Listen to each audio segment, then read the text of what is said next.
Well, good morning and happy Tuesday, everybody. A little warm, a little muggy out there. We're going to find some patchy fog. And like yesterday afternoon, spots are going to see the temperatures climb into the upper 80s. A lot of us are going to stop in the middle 80s. Any way you look at it, it's going to be just a little bit warm and getting a little bit more humid. That will continue overnight tonight.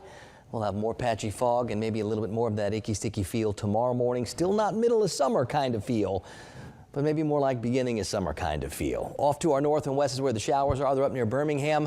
A lot of these will continue moving from southwest to northeast around our part of the southeast. They just can't get here because we don't have the thing you need to shake the showers out of the clouds. That boundary would have been the thing if we could get the sea breeze fired up, but it's a little early in the season for that.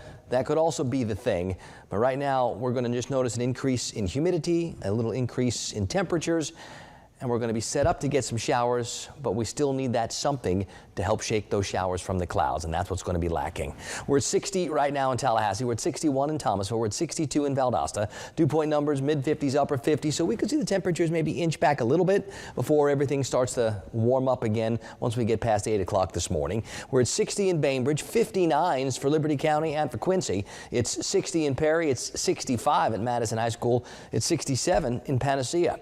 Now, it's not breezy out there this morning, so that's why we're looking for some fog. Spots like Bluntstown, like Apalachicola, like Live Oak. We're down below 1 mile, and I think we're going to find more fog in more spots over the next couple of mornings, bottled up in all this warm, humid air with that boundary to our north and west, much drier and cooler air farther back to the north and west where this next bubble of high pressure is. We'll see how everything starts to mix together as this old boundary eventually fizzles out, but it just can't get here to do much for us. So these next couple of days, we sit in this air mass and our forecast really doesn't change much.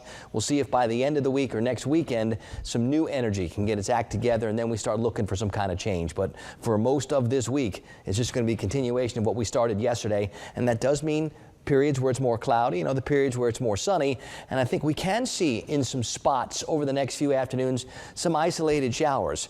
But most of us are probably going to miss out. Most of us are going to probably be looking for some showers since we haven't had any real rain in a couple of weeks now. So we could certainly use some. I just don't love the options just yet. We need to see a little bit more go on. And I think maybe towards the end of the week, we start to get a little bit more. But at this point, we're going to keep the rain chances really small. On the Gulf today, east winds at first that shift south. Generally less than 12 knots and seas less than 2 feet. So a pretty good day for the boaters. It's 50s and 60s this morning, a mixture of clouds and clear. We'll go with patchy fog. Sunrise time is 7:02. This afternoon, I think just like yesterday, a lot of mid 80s and upper 80s, a mixture of clouds and sun. We'll call it warm and we'll notice a little twinge of humidity. Tonight, that patchy fog will be back. We'll call it partly cloudy, and a lot of us tomorrow start just like we're doing this morning, right around 60 degrees. Here's that extended forecast. It's a lot of 87s and 88s for daytime highs. I hope we don't get much warmer than that.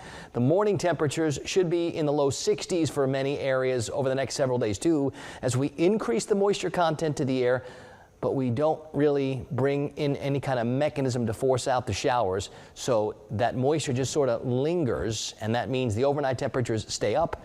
The patchy fog continues to be something we're on the lookout for, and those afternoons, when they start getting into the middle and upper 80s and we have a little bit of humidity, yeah, that's going to start feeling a little bit more like early summer.